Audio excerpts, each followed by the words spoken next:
হয়েছে? শ্রীমূর্তি দর্শন হয়েছে? হ্যাঁ, দর্শন হয়ে গেছে। বড় মুখ করে বলেছি দর্শন হয়ে গেছে। প্রণাম হয়েছে না হয়ে? আমার দিকে তাকাও, তাকিয়ে বলো ভগবান কি রঙের কাপড় পরে আছে? ব্যাস, হাত রেখেছি।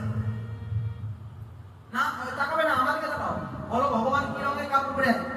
হাই, দেখতে হবে বলে। তাহলে তুমি যে বললে দর্শন হয়েছে, তাহলে ঠিকভাবে দর্শন হয় না হলে দর্শন হলে কাপড়ের কালারটা তুমি দেখতে না। এই হচ্ছে আমাদের দর্শন। আমরা তো প্যান্ডেল দেখতে যাই, মাকে তো দেখতে যাই।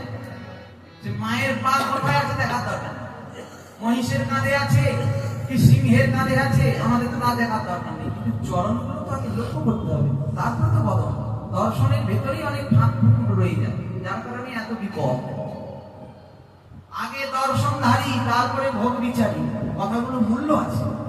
যে প্রসাদটা আমি পাবো দেখতে কেমন হচ্ছে আগে দেখা লাগবে, তবে না প্রসাদ। কি বাবা, হ্যাঁ কি না?